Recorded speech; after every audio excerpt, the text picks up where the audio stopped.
RHS is #1 in the district for college scholarship applications. The RHS registrar will be leaving Roseville High School to fill in a position at Adelante starting next year. All this and more in an all-new TigerCast News, May 6, 2015. From Eye of the Tiger, this is TigerCast News. Broadcasting from Studio 403 at Roseville High School. And welcome to an all-new TigerCast News. I'm Gabe Townsend. And I'm Morgan Townsend. RHS has passed up the other schools in the district regarding amount of college scholarship applications and money. We go to Nick Chang with the story. For the first time in years, RHS is #1 in the district for college applications and scholarship money. But this wasn't just a random accomplishment. Every year, the number of students that have applied has gone up. What also has increased is the number of applications per student, and every year we've had a record number of applications turned in. RHS seniors had turned in 1,429 scholarship applications, which was significantly higher than the runner-up. The closest one to us this year was Granite Bay, and they had approximately 500 applications turned in. With this scholarship money, a lot of Roseville seniors will be able to go to college when they might not have been able to before. I think what's really nice about the Roseville community is they are so for the students getting a college education. So this book is a local scholarship book, so it's the generosity of the Roseville community for the 5 high schools to be able to have the opportunity to fulfill their dreams of a college education. The seniors will receive any scholarships awarded to them next Wednesday at their senior awards night. After 16 years at RHS, current registrar Cindy Travasso will be leaving the school. A position for registrar opened at Adelante after Kathy McKenzie announced her retirement. Although she will be continuing her position as registrar, she will also become the principal's secretary.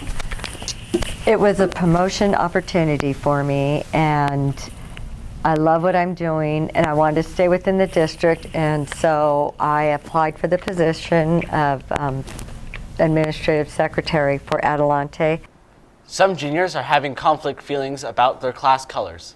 Juniors this year dislike their class color yellow and hope to change their look next year. I believe the reason why juniors want to change the class color is because we're tired of the color yellow, and we really don't have a lot of stuff that we can buy. Those who dislike yellow also want to change the color to make a statement that they are upperclassmen. And plus, we just want to be different from all the other classes. We want to make a statement that, yeah, we're upperclassmen and we just want to be different. Besides just yellow, we just want to wear white. We didn't really like yellow, and I don't know, we just wanted to change because we tried to see if more people would wear the color and get more of our class to dress up. There's issues with the leadership class, already right now our decorations are yellow and stuff like that. So we have to go through we have to talk to Miss Parker, try to get the colors changed. RHS student government teacher Ms. Parker met with the juniors, and both have an understanding for each other's concerns and are working towards a new solution. Now over to Josh Carson with sports, but first here's a word from our sponsor.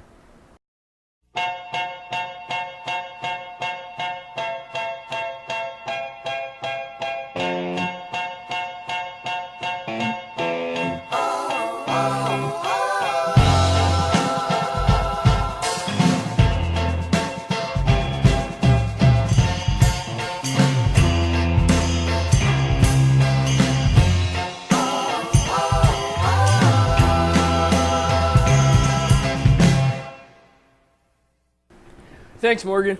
To start off sports, I want to make a quick correction on a story we ran last week. The transcontinental cable does not run under the football field, but instead alongside it. Varsity football player Jimmy Jaggers has the potential to play at the collegiate level as well as professionally.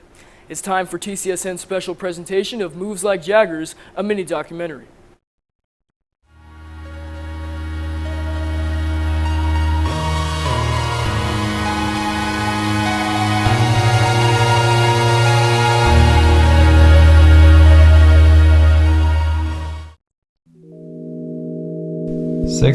.5%. The estimated percentage of the millions of high school football players that get the chance to play in college.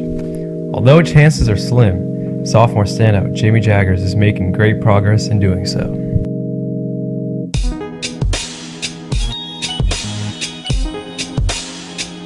to his football skills and opportunities that he gets to play college football.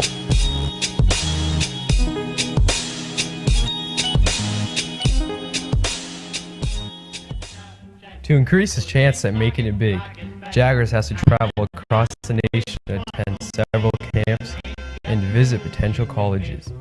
Traveling to different colleges has been a good experience. I've gotten to see a lot of different places like Miami, and I've gone to Chicago and Illinois now and Indiana, and I've seen Notre Dame, Miami, UCLA, Northwestern, and a lot of different schools. So it's been good being able to talk to the coaches. They get to see me, and with the 7-on-7 stuff, all of the recruiting websites are all there, and so they're able to interview me and get a lot of different tape and stuff of me catching and running routes, and so it's all been good to get my name out there and a good experience.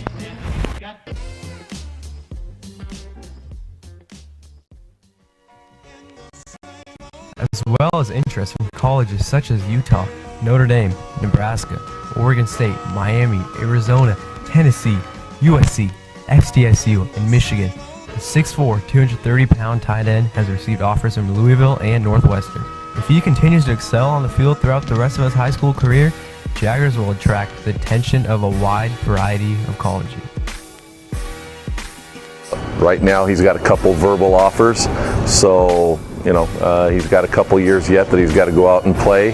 So hopefully he can put together a great season as a junior, and then have a great senior year, and then have lots of choices to where he wants to continue his education.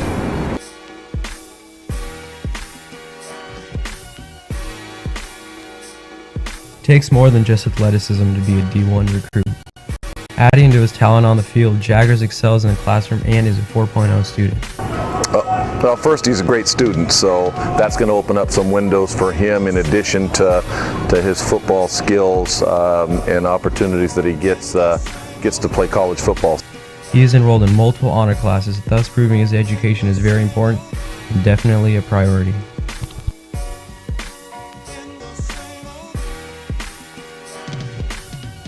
The heavily recruited tight end has one goal set in mind that he looks to achieve after high school. He looks to pursue that goal by working hard and staying determined. My personal goals as far as football, I want to play college football at a D1 college. And I mean, that's really it right now. That's the main focus. And then to get to that goal, I'm working out as hard as I can, doing everything that I can to get to that next level. Although he is one of the minuscule 6.5%, Jimmy Jaggers will always be 100% Roseville Tiger.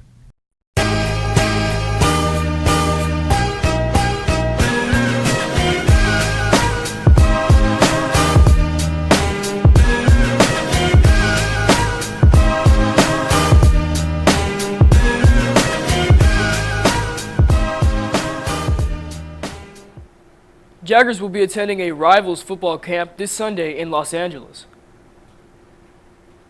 After months of rumor, the CVC finally voted last week to move boys and girls soccer to the winter starting in the 2016-17 school year.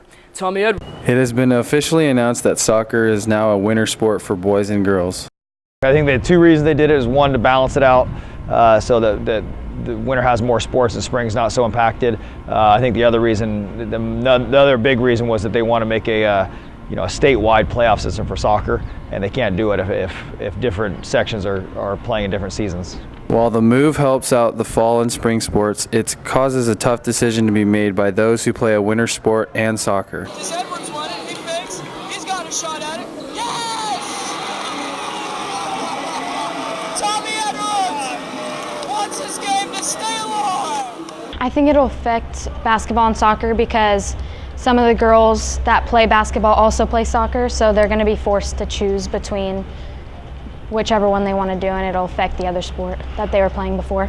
Depending on what sport they play, I think it'll be a commitment knowing which one they're going to have to choose from, because basketball and soccer are going to be in the same season now. So we might lose a couple players during the soccer season, but overall, they're going to have to make a decision on which one they're going to have to do. Yeah, obviously I'm biased. I don't like it at all, but that's just from a selfish bias standpoint of a basketball coach, where you know, in the winter right now, we have a monopoly. If girls want to play a winter sport, they're playing basketball. So obviously I'm biased in that regard, so I don't like it.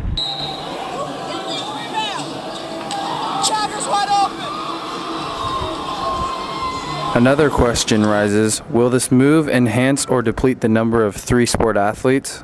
For some three-sport athletes, it will affect theirs just because they're going to have to make up their mind on a sport. On a global scale, I think it's probably what the state wants. It balances out the female sports especially. Right now I think there's 4 or 5 spring female sports and only 1 winter sport. So in terms of three-sport athletes, I think in the long run it'll enhance number of three-sport athletes or multi-sport athletes in the female side. This comes as big news as this potential move to the winter has been discussed for a while. Now back to you, Morgan. Thanks, Josh. That's it for us today on TigerCast News. And remember, we're always on eyethetigernews.com. We'll see you next time.